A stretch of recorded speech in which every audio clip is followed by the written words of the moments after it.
Hello, everyone. Welcome back once again. I'm Nicodemus Kane. Today is October the 11th of 2022. I didn't record yesterday. I had an eye appointment. Um, she blinded me. Oh my goodness, it was rough. But I'm getting some new glasses because I need some. My glasses now are falling apart. But my reading vision is going bad, which is what I was afraid of. But it is what it is. Um, so I'm going to have to go out to a pharmacy or something and get some reading glasses. It's going to be interesting. Um, I knew what happens sooner or later. People get old. Yeah, it is what it is. It may actually help me read the Bible because everything's starting to get blurry. I mean, I can read it. It's just starting to get blurry, especially since yesterday. Man, she just the eye doctor I had, she just blinded the heck out of me. She did all the tests, put the stuff in my eyes, but I swear the one where you shine the light in your eyes and you're looking in the back, I'm just like, I swear she did it too long, and I feel like I'm blinded.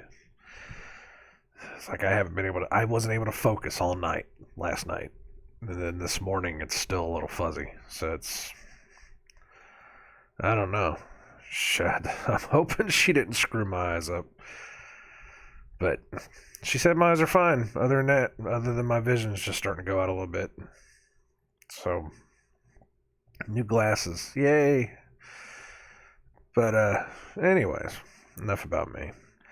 Um, and it's been a good long weekend. I took time away from the real world, did absolutely nothing all weekend. And, we we went out and I got to see the grandkids. Got to spend some time with some family. Did nothing. Like I said, I did nothing all weekend. It was really really awesome. It was a chance to get myself back together. I said I needed to take a day off, and I did. I took three. It's because I took yesterday off too, but I didn't record yesterday, and that was why. Because of the eye appointment. And, I don't know what's going on in the real world other than something about a bridge blowing up. That sounds like fun. It sounds like that'll have no consequences in the real world whatsoever. I'm sure. That was sarcasm, by the way. Anyways, let's read Isaiah 53. Let's hear what the Father has to say to us today. Um, yeah, I'm trying to think that there should be something else I should be saying, but I don't have anything. I really didn't pay attention this week. I tell you one thing that's bugging me. I've been seeing a lot of it um, over the past, well, since yesterday, pretty much. Um, Everybody keeps saying Happy Columbus Day. What the heck is up with that? Especially Republicans. What the heck is up with that? I it's pretty sick and twisted, if you ask me.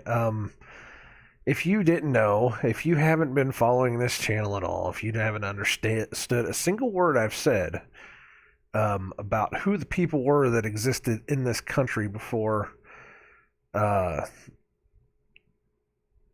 before evil men came in and corrupted everything, if you haven't understood that there was a history before the history that they tell us, or that is completely opposite of the history that they tell us, that a lot of the so called founders of the world may or may not be completely made up.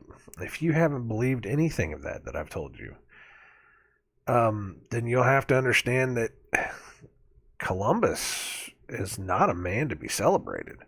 He didn't discover anything. He more than likely Now, I may have said this before. I may not have said it before. I don't know. More than likely, he was ordered by the Spanish government, ordered by his handlers in Europe to go find where the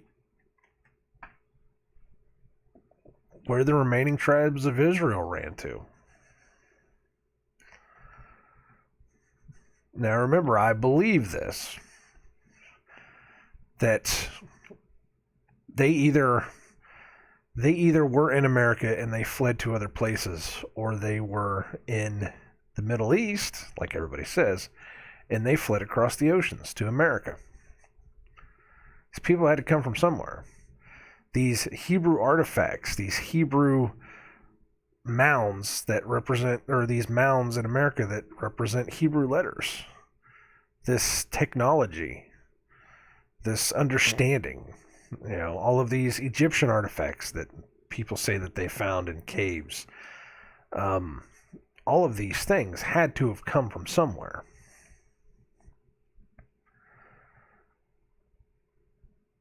And it fits extremely well. They were the lost tribes of Israel that just fled from one side to the other. And they all landed in America in some way, shape, or form. So Columbus didn't find anything. He happened across peoples that were here. And he wiped out a lot of them. Whether by stealing their gold or by disease, if that's even a real thing. I think it's more along the lines of he brought bugs with him.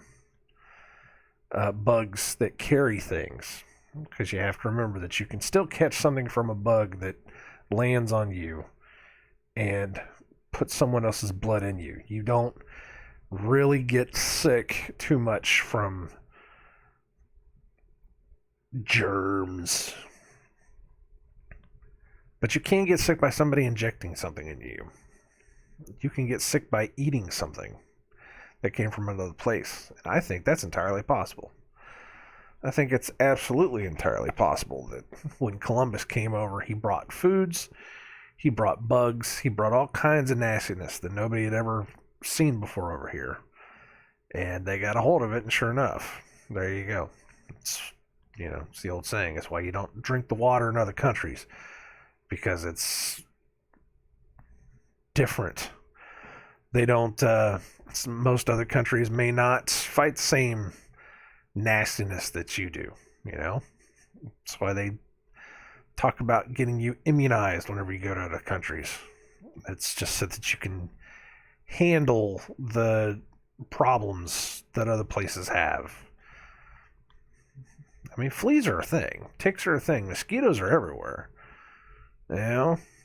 Just because they say that you can sneeze in somebody's face and, they can catch whatever you had, that doesn't mean it's true.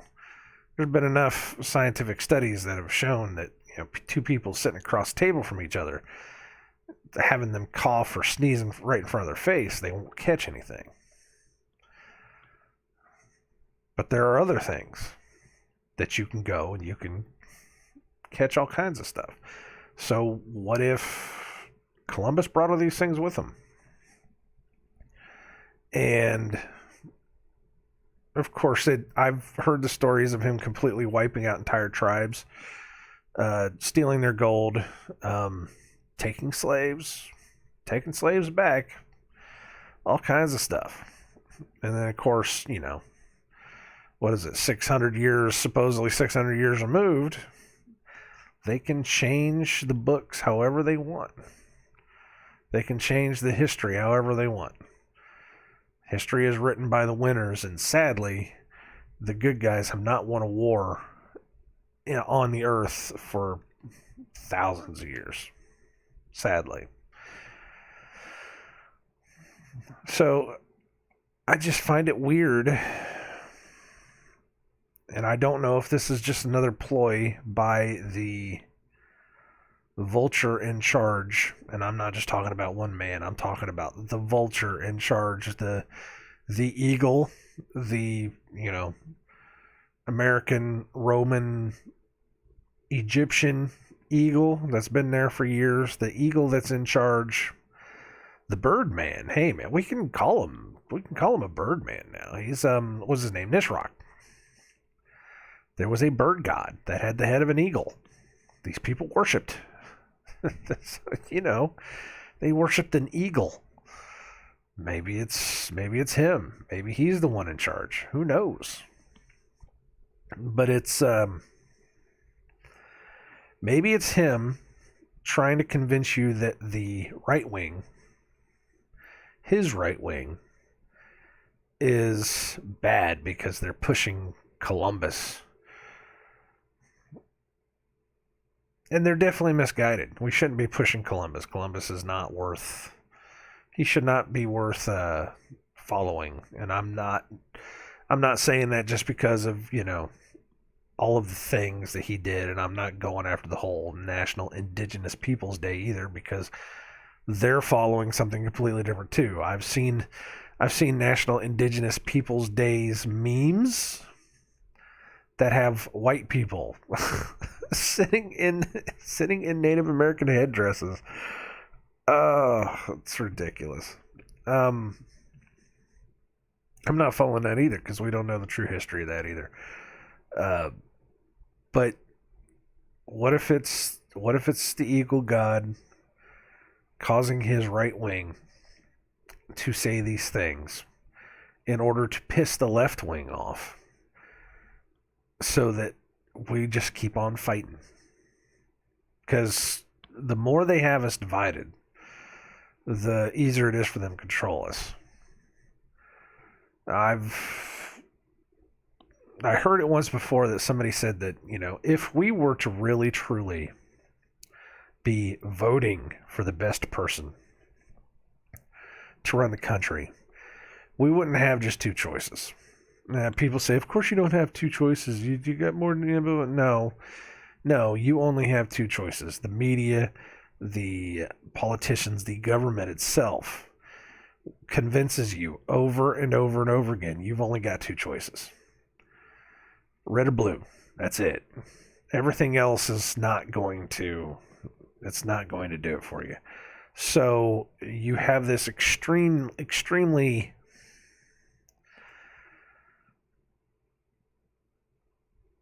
narrow view of who you get to run the country. It's either one devil or the other. And what they tell you is that you have to choose the lesser of two evils. The lesser of two evils is still an evil. But that's what they tell you. Go with the devil that you know. Constantly, over and over and over again. If we were voting for anyone worthwhile to run the country, we would take a pool of hundreds of people. We would have the ability to vote for the best of the best, not just the two people that they say. You remember, these are the parties themselves that say we're going to choose this guy. The parties themselves choose this person, and if you have to vote on that. It's not a fair system. It never was. It's meant to be that way in order to trick you into giving your power up to something that isn't really there. So, for the Grand Eagle, the Great Eagle, that's why they call it a Great Eagle Lodge. For the Great Eagle to convince you that the right wing is doing something that the left wing doesn't want it to do, in order to convince you that, oh, those right wing people are terrible. Maybe that's what that was. Everybody was doing it. It was just like, why? Why are you saying Happy Columbus Day? I mean, I get it. You were indoctrinated into thinking Columbus was something special, but he's really not. But the fact that you're putting it out there and then you're getting completely roasted in the comments just makes me think, you know? It really makes me think. I didn't hear anything on the Democrat side because most of all Democrats I follow just aren't, or if I follow any at all, I don't think I do anymore. They weren't really talking about it. I think there was one I saw that was the Indigenous Peoples Day, whatever. If it were really Indigenous Peoples Day, we would be. I think we'd be doing a little bit more than sitting here, existing in this world. Because I'll tell you what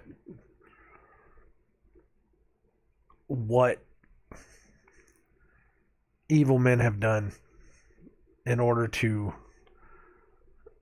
divide and conquer and move indigenous peoples out of their land. It's been pretty disgusting. And I'm not just talking about the stuff that's happened over the past 500 years. I'm talking about all time. And you have to remember that the Bible itself talks about the giants that moved into the land of plenty. The land that God had set out for, the people of the world, that when they moved up into the valleys, they moved up into the north, and they took over everything. And then Moses and the Israelites had to come back and kick them all out. Yeah, that's... What else? There was another one, too. Well, you could talk about the Assyrian, Babylon, coming in and kicking everybody out of Jerusalem.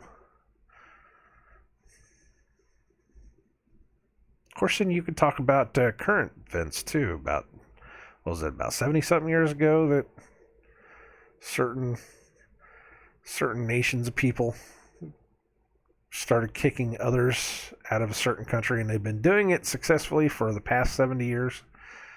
Slowly but surely, these people have been losing their ground. I don't even know if I can even say the names. I haven't even checked my YouTube yet, if I can even upload or not. I don't know. As far as I know, I am still banned. Let me see here.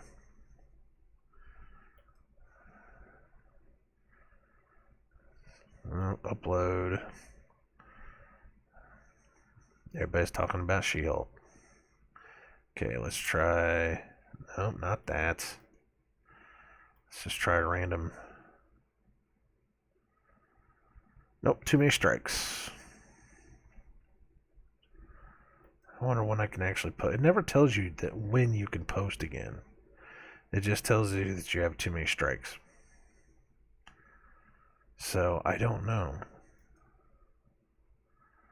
When does it actually fall off? Let me see.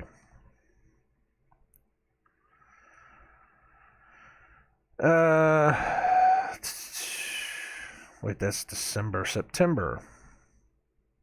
So, it expires December the 26th, but so September 27th. Let me see my calendar.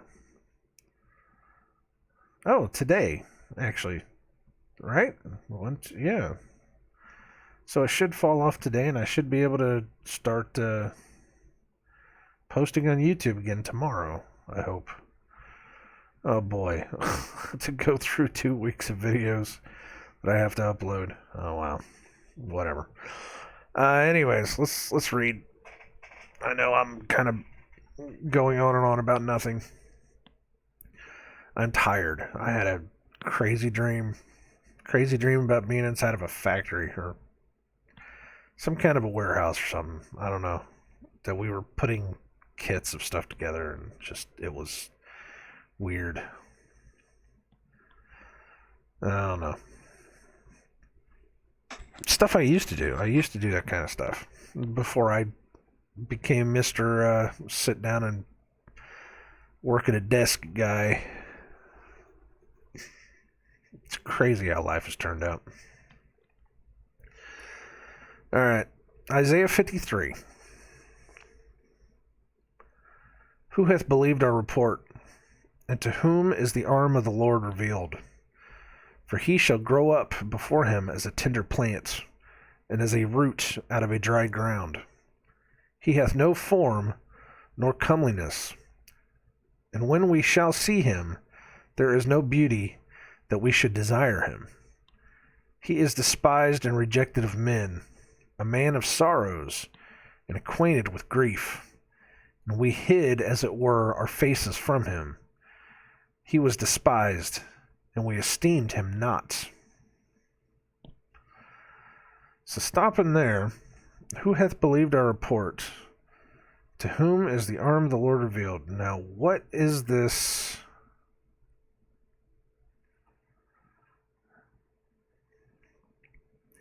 Going back one chapter, just to kind of give us context of what's going on here. So Isaiah 52:13, behold, my servant shall deal prudently. He shall be exalted and extolled and be very high. As many were astonished at thee, his visage was so marred more than any man, and his form more than the sons of men. So shall he sprinkle many nations. And sprinkle means to spurt. And we kind of put that together sounding like blood. He will spread his blood across many nations.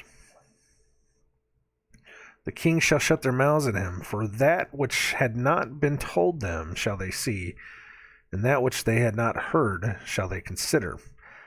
So it is entirely possible, because before this too, it was talking about his servant rising up and going out and speaking the word.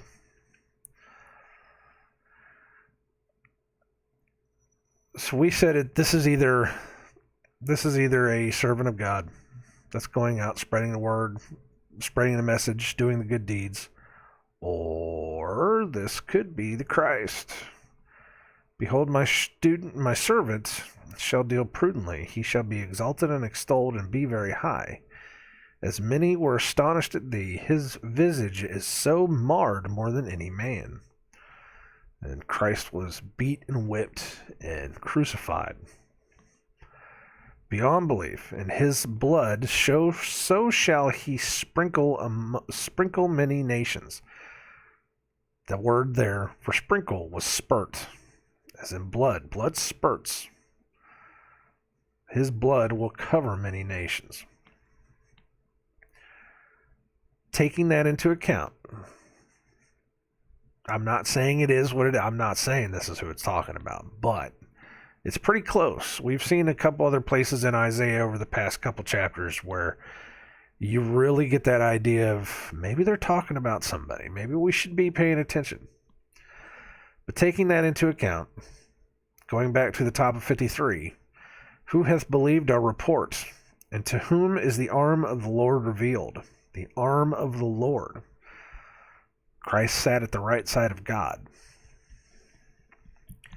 For he shall grow up before him as a tender plant, and as a root out of a dry ground. He hath no form nor comeliness.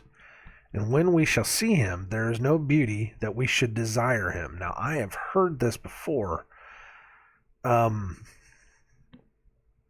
Somebody said the same thing I'm saying, is that this was a description of Christ. This was a description of just a man that you wouldn't really think of. You know, it's just another guy. He didn't come here to be pretty and fancy and to be, you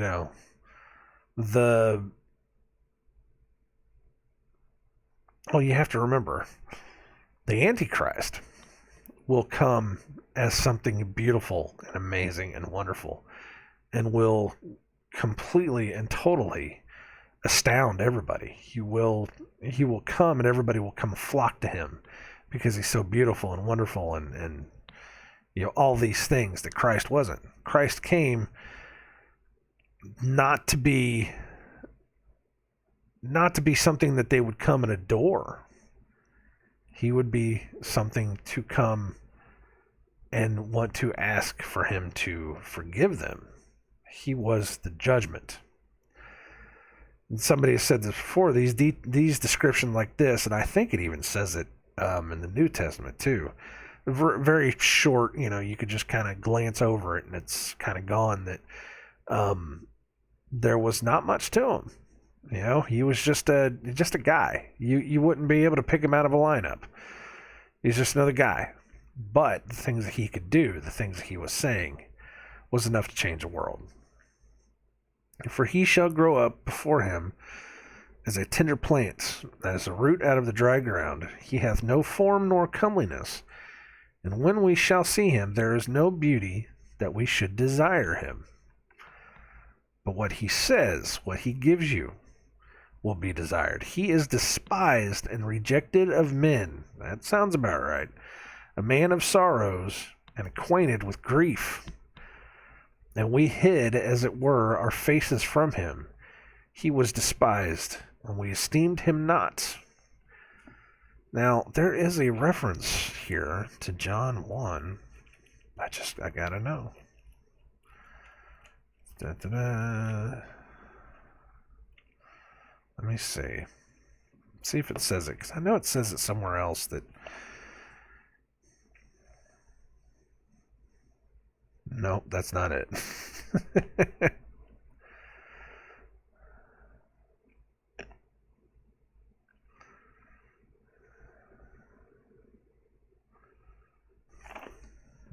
Where else did it say?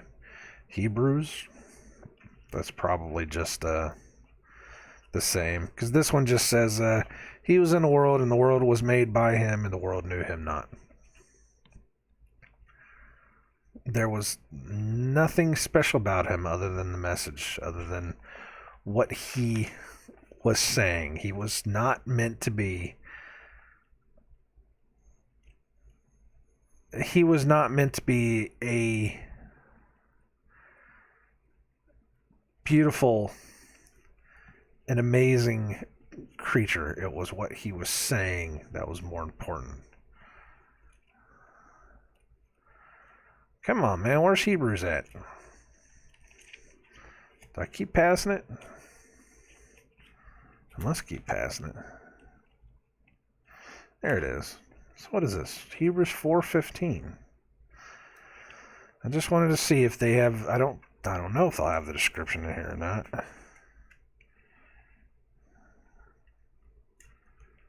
I just swear that it said somewhere else. 4:15? Is that what I said?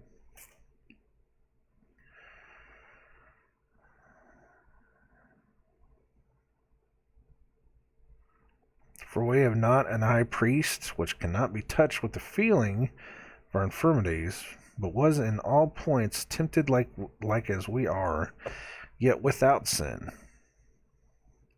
Because he was a man of sorrows and acquainted with grief. He lived this life just like everybody else. He was tempted just like everybody else, but he had no sins. He did not give of himself over to evil. There's another one of Psalms too, but I don't want to go back to Psalms. I think we can keep going. I think we've kind of covered it as much as we can. Verse 4. Surely he hath borne our griefs and carried our sorrows. Yet we did esteem him stricken, smitten of God, and afflicted. But he was wounded for our transgressions. There's a clue. He was bruised for our iniquities. The chastisement of our peace was upon him. With his stripes we are healed. All we like sheep have gone astray. We have turned every one to his own way, and the Lord hath laid on him the iniquity of us all. He was oppressed, and he was afflicted. Yet he opened not his mouth. Hold on. Sneezing coming.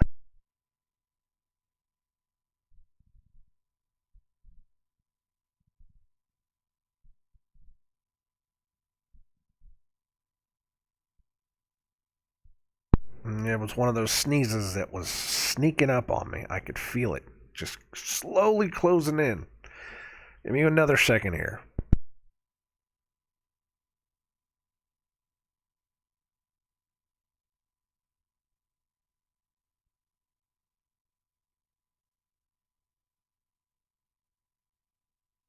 Alright.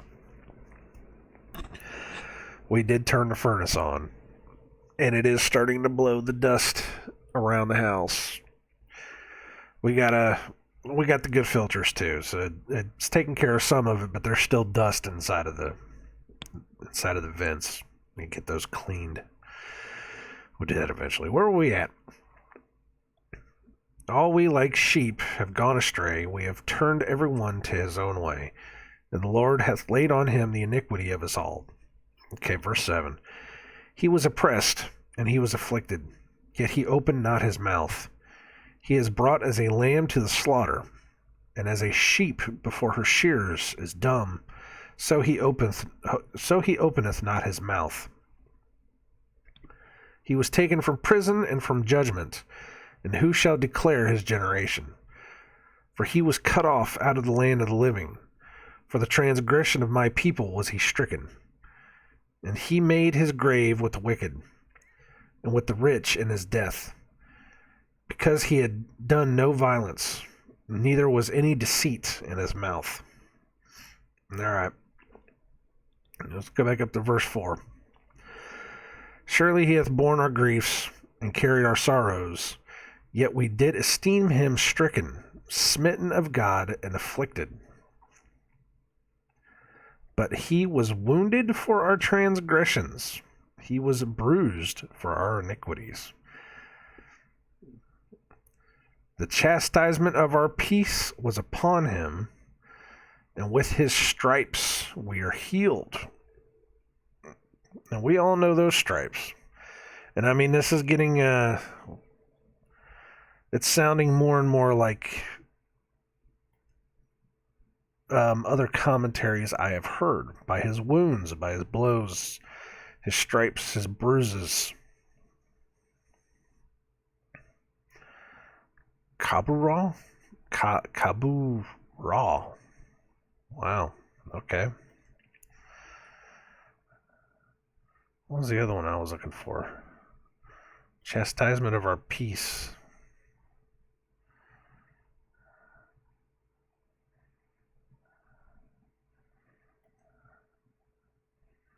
The chastisement of our peace. The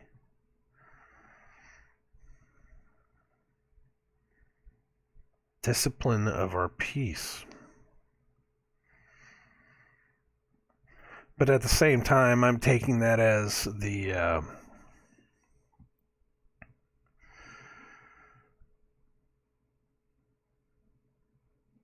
inaction of doing anything for him. We were at peace and happy, and we were not ready to do anything to help ourselves. The chastisement of our peace was upon him, and with his stripes we are healed. It's probably better than that. I can't think of it right now. My head's spinning, man. Seriously, that sneeze messed me up. They come out of nowhere like that, and especially early in the morning, they're really rough. There's a better way to look at verse 5. I'm not going to get into it, because if I keep going through it, I'm probably just going to make it worse. So let's go verse 6. All we like sheep have gone astray. We have turned every one to his own way, and the Lord hath laid on him the iniquity of us all. All we like sheep have gone astray. It is the, if you had 100 sheep, and if one of them were to go away, you would leave the 99 there, because they would not move so that you could go find the one. There was somebody I talked to who said he didn't like that. He didn't like the message of, if there's 100 sheep and one of them goes astray, you go looking for the one, and then you rejoice in finding the one and bring it back to the 99. He said, well, while you're gone looking for the one, more of the 99 could be stolen or run away or whatever. And that's not exactly how that works. So sheep tend to flock together. The only time that sheep ever tend to leave each other is when one of them goes astray, One of them's not following the herd. One of them's not listening to what needs to be done. And usually you have to guide that one back in with the rest of the herd so that they, can follow back in line. But one of them, every now and then, one of them will just go astray. He wants to go do his own thing. So you have to go find that one. And usually the other sheep will not leave each other.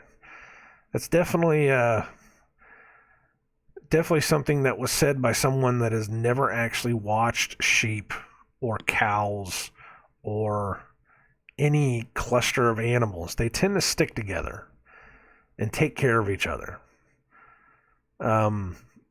Usually when one of them goes off, it'll go off and it'll get hurt on its own, and because the other ones weren't there to take care of it. So if you leave your 99 sheep to go find one and bring that one back, it is a very, very high possibility that the others will not leave. There's no reason for them to leave. There's no reason for them to go astray. It's usually that one that'll get away, maybe two. And you go find them and you bring them back and everything is good. But that's what this is. All we like sheep have gone astray. We have turned every one to his own way, and the Lord hath laid on him the iniquity of us all. He was oppressed, and he was afflicted, yet he opened not his mouth. He never asked him to stop. He was brought as a lamb to the slaughter, and as a sheep before her shears is dumb, so he opened not his mouth. He is brought as a lamb to the slaughter. He is our perfect lamb that shed his blood for us. He was taken from prison and from judgment. And who shall declare his generation? For he was cut off out of the land of the living. For the transgression of my people was he stricken. And he made his grave with the wicked, and with the rich in his death, because he had done no violence, neither was any deceit in his mouth. So, what must it have been like? So this is Isaiah. Isaiah was, maybe 500, 600 years before Christ even set foot on the face of the earth? Somewhere around there. I think it's the timeline that we're talking about. When he was writing this stuff down, how in the world could he have even known? To get it as perfect as that. I mean, who was he talking about? Was there another person that he knew? He didn't call him by name. He sure didn't call him by name. He just said that this was a servant of the Lord that just came out of nowhere, that did all these things, that said and did all of these things, and then was hurt and destroyed and maimed and whatever, simply because of what he was saying and because they hurt him and destroyed him like that. He never once opened his mouth. And you want to talk about a true prophetic witness? That's it right there. It's crazy. It's crazy just to be able to get it like exact and precise. It's wild. In verse 10, but it is wild. Let me just finish my thought. It is wild because, again, this is something that has happened way, way earlier.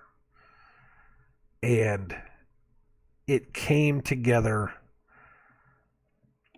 so perfectly when Christ was born and when Christ died that it's one of those things when people say there is no book, there's no other book in the world that has been able to make a prophecy as perfect as this, that came true. And people always want to say, New Testament's not real. Christ wasn't real. Even if Christ was real, it was probably just some guy making it up. That's the funniest one I find, is that there are historical documents outside of the Bible that point to a man called Yahusha, Jesus, if you want, that was taken and crucified and never once tried to save himself. He had many, many followers. Never once tried to save himself. Never once tried to stop it. Was beaten and maimed. Died on a cross. In which after that all of his followers scattered. So we know it's there. Whether you want to believe it or not, that's up to you. We know that it's there, though. There was historical documents about a guy named Jesus that died. He was crucified. I'll never really say on a cross. He was crucified. It may or may not have been an actual tree. This is the Romans that we're talking about here. Why would they go out of their way to build a cross just to crucify people? Trees are work just as well.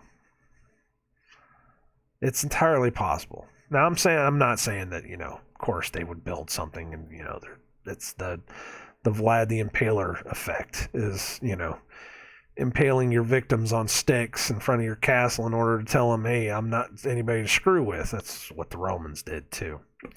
That's been there for years. It's the same people. But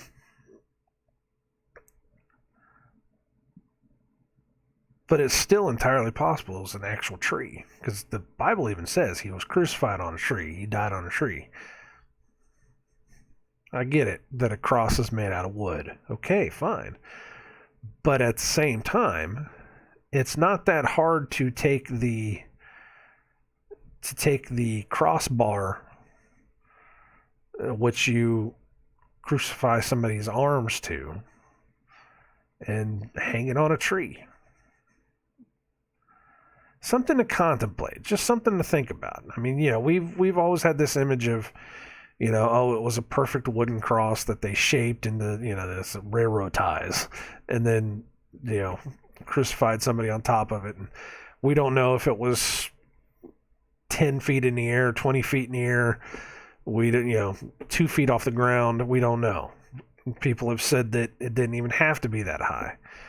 That it could have only been like 5 feet tall, and what they did was they would nail the guy's feet to the bottom of it, and that he would have to hang with his knees just touching the ground. I mean, that's some brutal stuff. But, people have their theories. My theory is that maybe it was an actual tree. This whole thing started with a tree.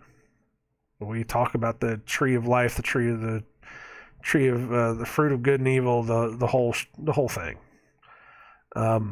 This whole thing started with a tree, and it ends with a tree.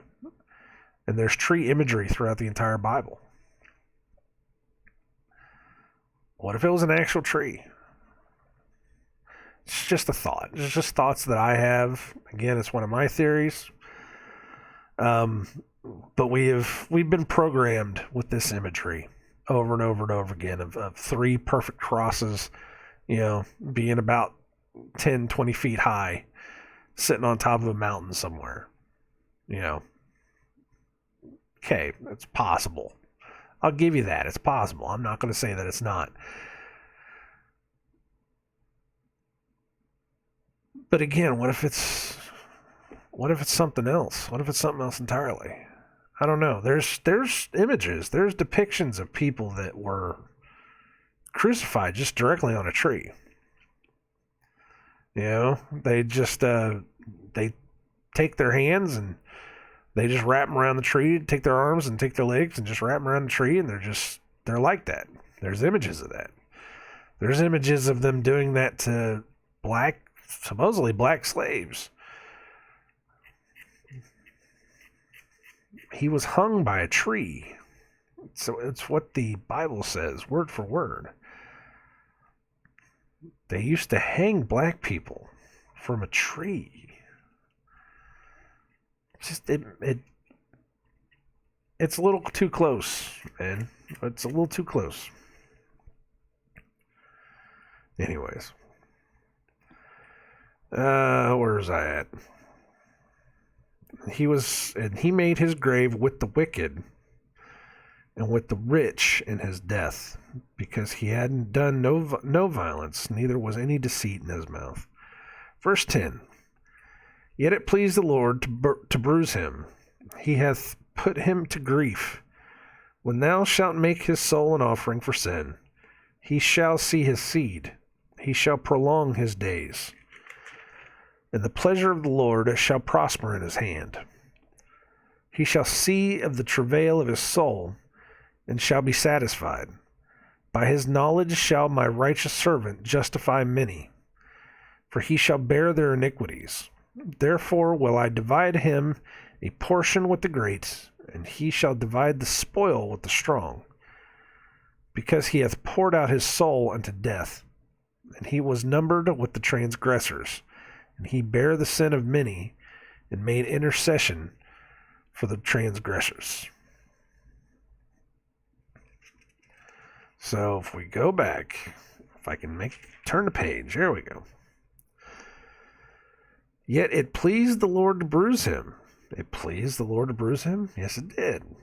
Why did it please the Lord to bruise him? Because the Lord could not remarry the bride without having died first. We've talked about this over and over and over again.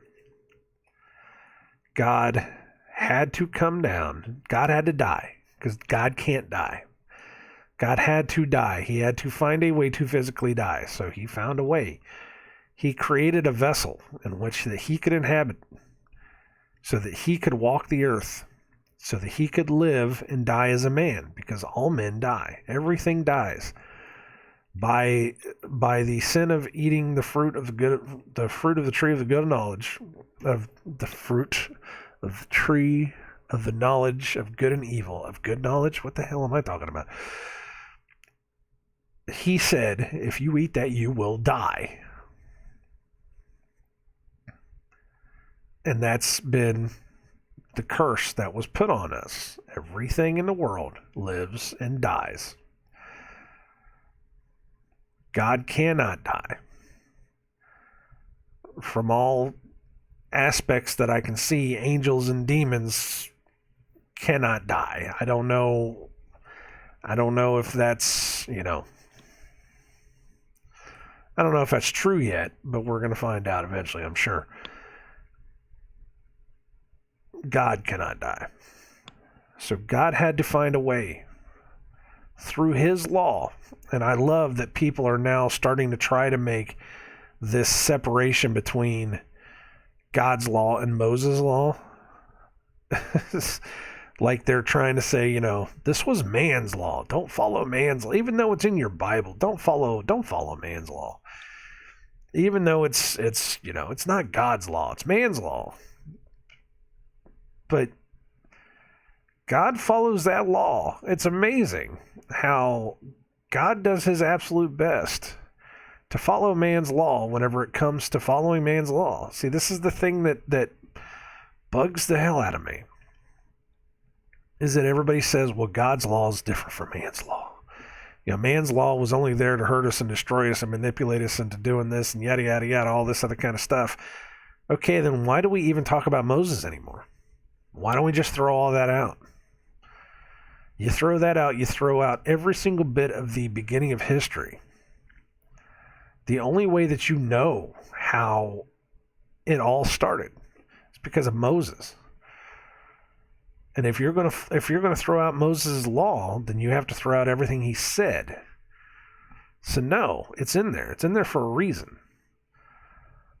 Not only that, but this law that you supposedly say was only for men, that only men are supposed to follow, that only hurts and destroys and manipulates men into losing their salvation. God followed it. Without the law that God put down, where it said, if a man dies, the bride cannot be remarried, or if a man divorces himself from a woman, the woman cannot get remarried until the man dies. If it's not for that, then the whole thing of Christ dying for our sins doesn't really make sense. It's just a guy that's just dying and saying that he's dying for you. When you put it into context, that he has to spill his blood, he has to physically die in this world so that the bride can be cleaned up and be remarried, then you understand how it works.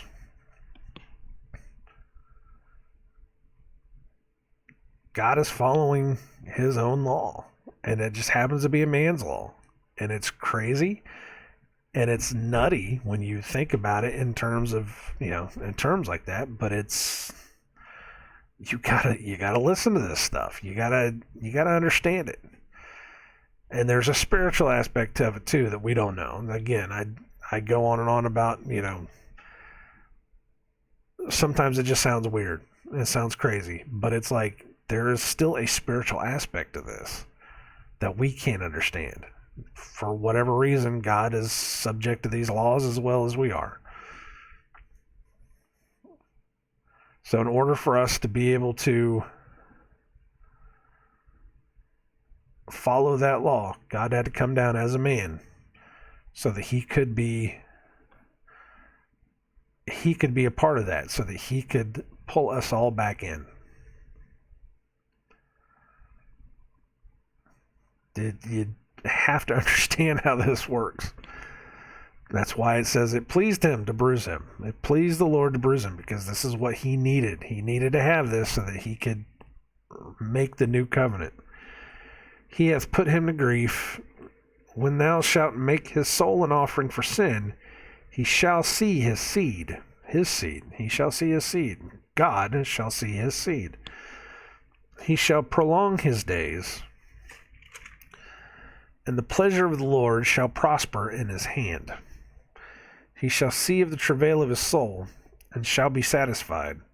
By his knowledge shall my righteous servant justify many, for he shall bear their iniquities. He shall take all of our sins onto us, onto him, all of our sins onto him, so that he can die for us, so that we can be brought back to a point where we can have the love of God again. It's the most beautiful and amazing love story ever. As he knew he had to sacrifice himself in order for his wife to be clean, in order for her to be able to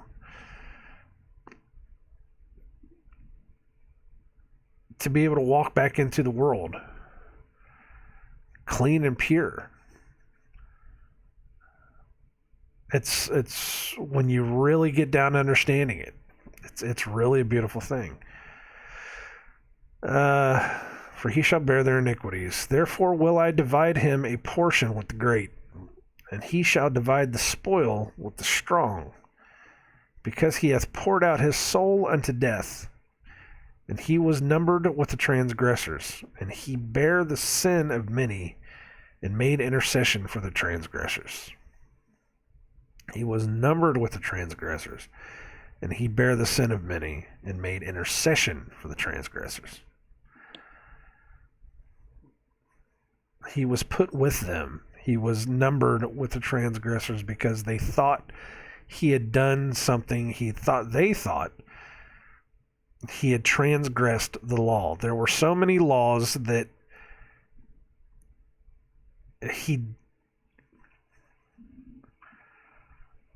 The other law that I remember that it says is that anyone that, it's not blasphemes, but anyone that proclaims that they are Lord, that they are God above all others, they are to be hung from a tree. That's what it says. It's one of the laws. I can't remember which one it is. But something similar to that effect. He fulfilled that law too. Is when he said that I am God, and they thought, they thought he was blaspheming God. Is what I think it's what it is. I think it was, if you blaspheme God, then you have to be hung by a tree until you're dead. Or you have to be, there's another one that says you have to be stoned too, and I'm pretty sure that he was stoned as well. But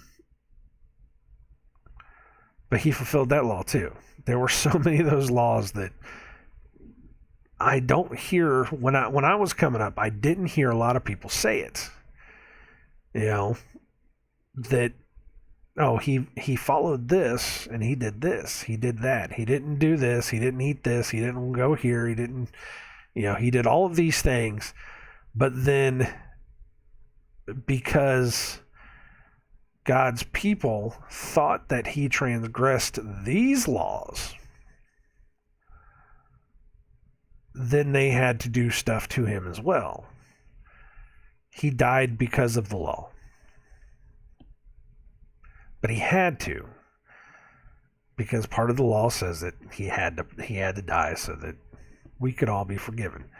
He was the perfect lamb, his blood being spilt, which was not a human sacrifice. Remember this, because it was not a perfect, not a perfect human DNA. Because he was sacrificed on a cross, he shed his blood for us. He was able to take away our sins, because you have to have a perfect animal, and no animal that they can find on this world to sacrifice has ever been perfect. That's just the way it is. You talk about the red heifers, and you talk about the perfect sheep, and you talk about the perfect lambs, and all these other kinds of things, and no animal is perfect. There was one that was perfect, though. He followed the law, word for word. Fulfilled every single bit of it. And then died on a cross, died on a tree, and was able to... where's it at?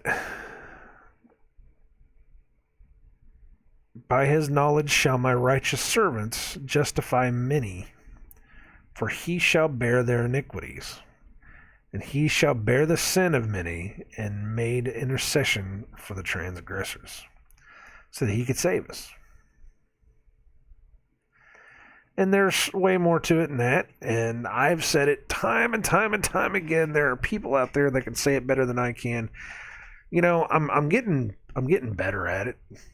I say the same things over and over again, but eventually I'm going to get to the point where I can say it and I won't feel weird about saying it.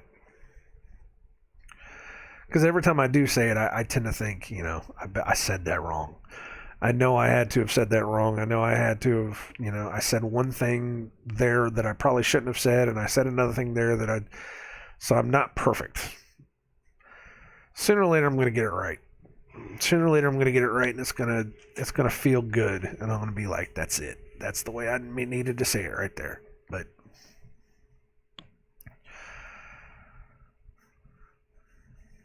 so that's Christ. In the book of Isaiah, chapter 53, describing to you, word for word, every single bit of it. And every single bit of it has context to something else.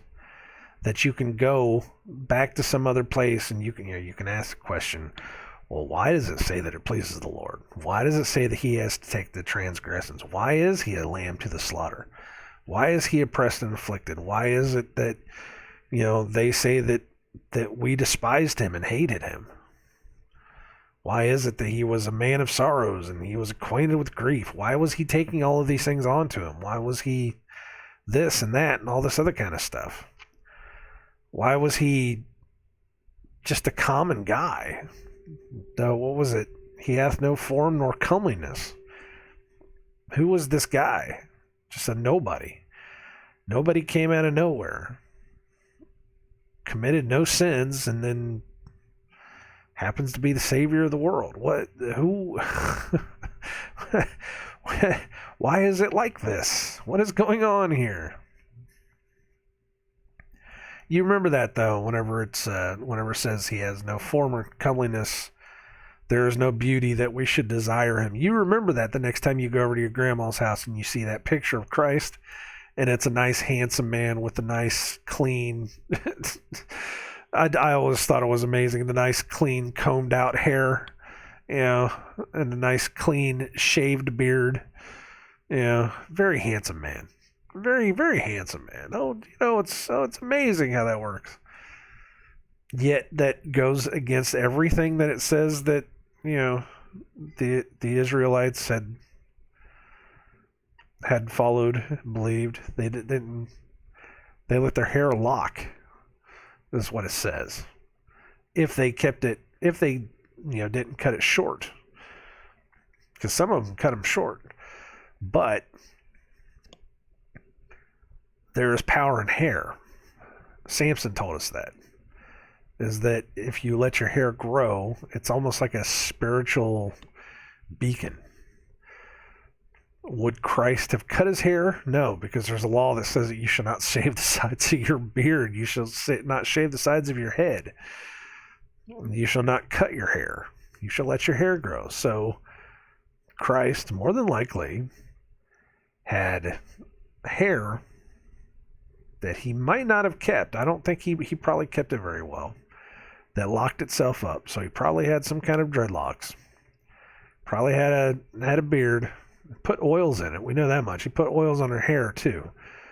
So it was probably somewhat groomed, but not perfect.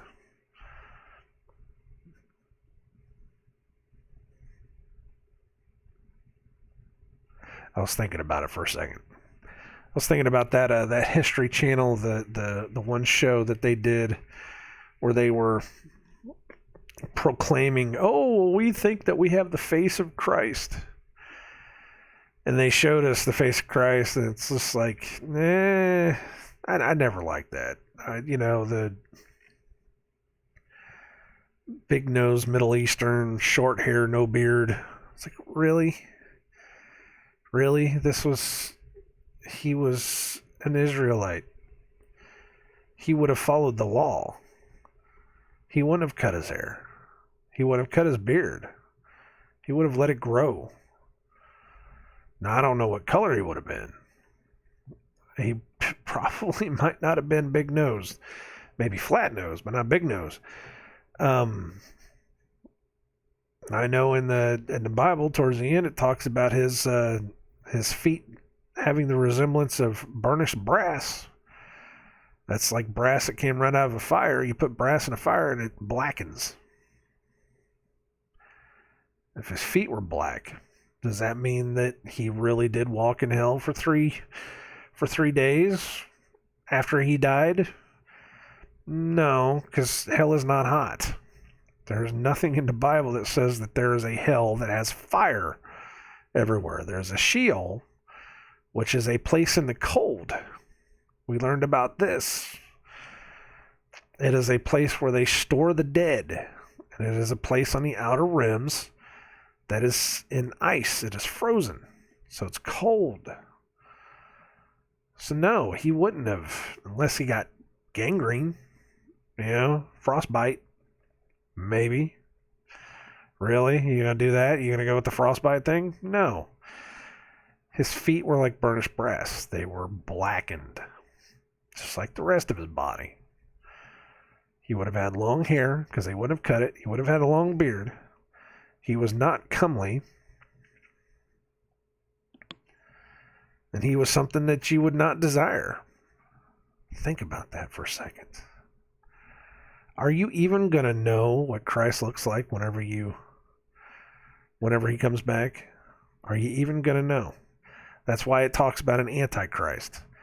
It talks about the one that's going to come, that everybody's going to fawn over and love and want to worship, because he's going to be the false Christ.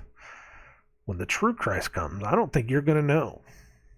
That's why we need to understand what's going on here.